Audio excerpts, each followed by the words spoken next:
Hey guys, I am DM Zone. This is Gamers Oasis. Let's get into it.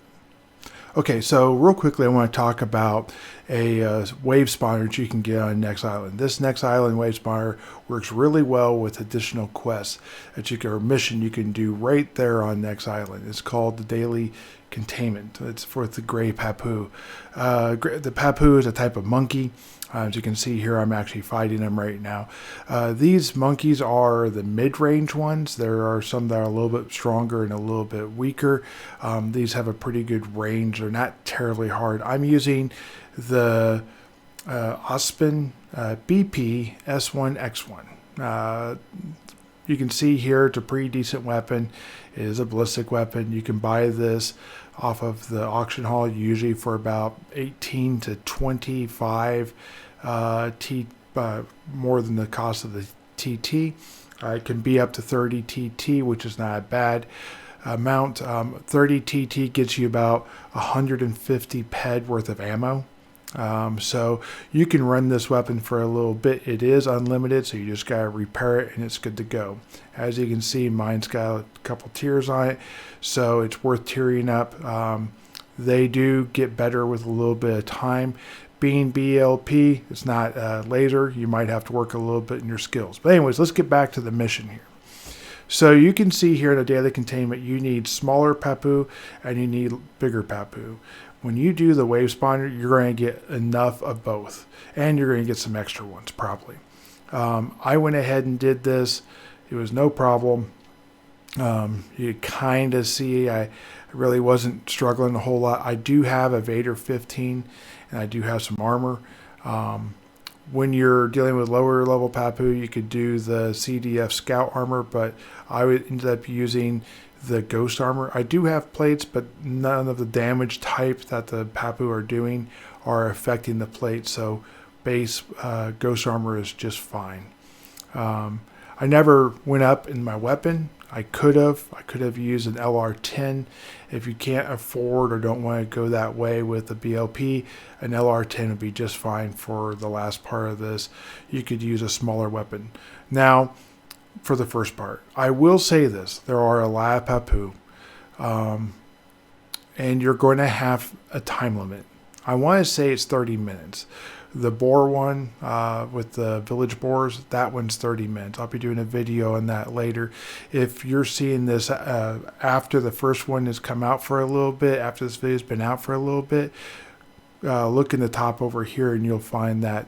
If not, just go ahead and hit the subscription and notification, and that video will pop up when it comes out.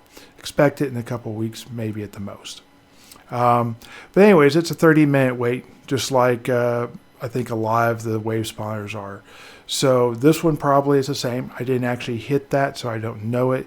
When you get this wave spawner done, though, you actually do get an achievement. It's called Papoo Slayer. I think that's pretty cool.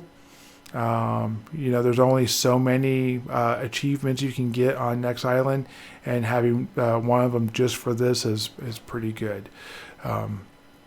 So what do you get when you do the Daily Containment, and is it worth it? Okay, well, that's really going to be up to whether you need it. Anytime you get a mission that gives you a reward back in a PED value, not in like something like a lot of the other NI missions where you get the option of certain blueprints that you might need. And you're probably doing the daily mission on those days to get those blueprints you need. When you're not doing that and you're getting just a static reward back, in this case oil, if you don't need the oil, the TT value or collecting enough of it to sell it is the only real value you get out of it. I tend to use a heap of oil. I run a lot of blueprints that do it, basic filters and these type of things. There's other ones, but you get the general idea. Plus, I fly my spacecraft everywhere. All right, so now that you got a basic idea of what's going on with the mission, let's talk about some of the loot you can get from these type of things. One of the pieces you're going to find throughout several creatures around here, but on all the Papoo, basically, you're going to find some of these. But particularly the Grey Papoo, you'll find something called, I'm going to butcher this name, but it's spelled EUD Ialyte. So aludite, maybe? Aludite? I don't know. It's a crystal. Okay, guys, this is Editing Zone real quick. Sorry for the interruption. I realized I made a mistake while I was talking to you about this aludite. This aludite is used in Kylon Blue. There's another very specific and unique to Next Island paint that is called Miranda Violet. And I kind of got that confused with Perpite, which is a different crystal that drops off of these mobs. Perpite is a texture, it is not a paint. It is very vivid and bright purple. Miranda Violet is a purplish color. They are not the same thing. Kylon Blue and Miranda Violet are unique, though, as far as I know, in the Tropia universe, as they are not used in the color profession. They're used in the texture and in the tailoring profession. So those are very cool things that you will find from these mobs. You're just going to find the Kylon Blue here. So kind of going real quick rapidly into these, we have the Adamite Crystal. Adamite Crystal is used a whole lot with the faction stuff with the Steel Brigade.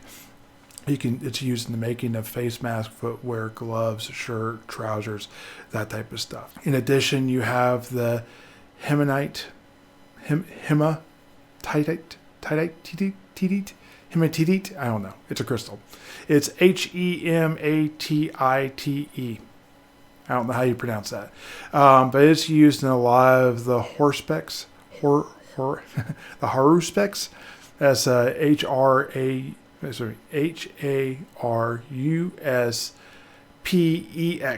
And that's going to be for the voodoo. You can make the boots and the bracers with this type of stuff. It's part of the components you need to make that. If you don't know about that, that gets you to a whole different side quest. It's like a VIP area. You're going to need to be able to make that stuff. Going on with unique to sort of NI stuff, more tailoring. If you have the fluorite crystal, you can make the mankini and the rhinona bikini, which is for females, I assume. Yes, it is for females. And then we have the barite crystal, which is more for this Haruspex. In this case, it is for the corset and the vest. It's also part of the Next Island bar component, which is a carpentry. Going into more carpentry type stuff, we have azurite crystal, which is used in the decorative magical flower blueprint, which is part of a long series where you gotta collect these little blue flowers. I'll probably do a mission on that specifically, but it creates a nice, cool thing you can put inside your house. You're going to need these to be able to do that. Outside of that, one of the last crystals I have, but it's a pretty specific thing for NI. That's going to be the Bustamite crystal. Bustamite crystal. That's Bustamite. It's got to be Bustamite crystal. Anyways, this is used as part of the creation for the crystalline core blueprint, which is going to be used, my guess is, specifically for vehicles on Next Island. All right. So now that we've gone through all the crystals that drop specifically on the Grey Papoo, and realize these drop off of other creatures as well. So while you're hunting other creatures and other Papoo and the boars and that type of stuff, you're going to get more of these crystals. But now you have a general idea about what these particular crystals drop when you're doing this particular mission. Let's go into Papoo specific body parts that would drop. So you have the tail, you have the heart, you have the palms, and you have the tooth. But starting with the tail, it can be used in Campbell's basic framework, which I believe is something to do eventually with carpentry. I'm not 100% sure. It's also used in carpentry itself with the high gallery wall blueprint, and with Reza's nomadic hand wraps, nomadic leggings, or nomad leggings, and a tropical bra for females. So get your Papoo tails ready for that. The hands, again, go to carpentry. You see a lot of this type of stuff probably through here. It's used for the short wall gallery, the short gallery wall. So it's like for displaying stuff, again, probably inside your storehouse. I've seen a live repeat and a trend that kind of goes with this type of stuff. Live, this would be really cool if you were going to go this direction. I could see this being beneficial. Also, going back to the resin nomad stuff, you have the foot wraps. So if you're trying to do one, you're going to need the other. I don't know what kind of foot wraps you need, but you need 200 palms to be able to make the foot wraps, and that's holy cow. That is a lot of palms. Sort of a one-off weird one. You have a metal engineering component that can be used. Helen's Venture's walking stick. I kind of want to see what that looks like in person. I feel like that's pretty cool to have a Papoo hand on that. Then you have the Papoo heart. It is used specifically for the high gallery wall. So again, going back to the high, you got the short or whatever it was. Yeah, same type of thing. Moving on to the tooth. The tooth has 3 uses. Again, going to go back to a metal component. You got the Helen Venture's walking stick again. This time you need 5, so you're going to need multiple Papoo parts to be able to make a walking stick. Pretty cool. You can make tropical shades out of the teeth. I think that would be super cool. I don't know what that looks like yet, but that is a tailoring. Continuing on with tailoring though, you have Drake Wing's Acid Blueprint. I don't know what that looks like, but the verbiage is very evocative. It makes you really want to kind of be a crafter on Next Island, I think. So let me go ahead and get more into some of the other stuff. You're going to get a lot of the general stuff that you're going to find on a lot of... Next Island does not have a problem with dropping paint cans and with extractors. There's a lot of different types that drop, almost to the point of it's hard to build a specific stack because your stack will be split up between these different ones. But if you're going to spend a long time here, and I certainly would suggest if you're going to do that, you could build this up over time for sure, and you'd have a wider, broader thing. And if you're like trying to knock out your limited blueprints, and you need like 100 weak and 50 strong and that type of stuff, this is not necessarily a bad way to go. Of course, you get your hides, you get your ammo oils, you get your residues, ammo oil residue, of course. Some of the really high ones will have eye oil, but that's pretty. You have to get pretty high up into that. You can get focus lens components, which is great for enhancers. And then you have your surface hardener component, which is going to be another one of those that is nice to have if you have enough time to get a large quantity. Since you only have a couple of those, you can probably build that fast relatively to the component. I don't know if you ever tried to build stacks of those. I've tried to do that myself. It takes a little bit of time doing that. By a little bit of time, I mean weeks, months of hunting the same mobs to get a reasonable size stack. But anyways, so that's kind of what I'm looking at when I'm saying you could do this particular mission. This is a daily mission. You could go and do this every day, get your oil, stack it up, sell it. You could go ahead and start making stacks of some of these things, and then I would probably sell off the rest. Your mileage will vary depending on whether you're going to use it for crafting or whether you're going to just try and sell it on the auction hall. If you're going to try and sell it in the auction hall, I would try and find some way to get that back to maybe Calypso. It has a stronger market, or to find a crafter locally that is willing to buy it as you get sizable amounts of stacks. Normally when I try and approach someone like that, and I have done this on several occasions in the past, I'll see someone crafting, I'll get talking with them, I'll find out what they are making or what they want to be making. I try and find the way to fill that need, and then I ask them, what's the minimum stack size you want of that? What's the maximum stack size you want of that? And then, are you going to be doing this for a while? If they answer all those questions right and it fits within the parameters of what I can do, I tend to go ahead and farm that specific thing.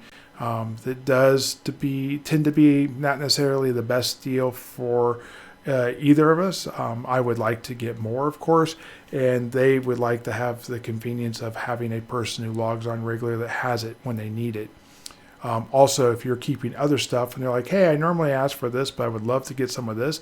And you're like, oh, I've been saving that. And the guy I was supposed to sell it to hasn't been on in a month. So yeah, here, go ahead. So you'll have some of that type of stuff. But that's kind of how I do it. Sorry, it's a little bit of all over the place in this video. The daily containment mission is really good to get a wide, broad group of things. You'll find that if you hunt Papoo, you're going to get a select group, and you're going to be building your codex up. When you switch over to boar, you're going to get a different group with some overlap, but you're going to be building your codex up. And there are great missions for both. Anyways, guys, I'm going to be doing more missions, more videos, more things on this as they go on. This is part of the Next Island Ascension Armor thing with the community recognition, the CRP. So if you guys want to throw a like down there or suggest this to someone else who might be interested, I truly appreciate it. I don't normally ask too much for that type of stuff, but this particular program is driven by the like button and the view button. So I hope you guys enjoy this video. Have a great day, and I look forward to seeing you guys in the next one. Bye. Keep her in that bed.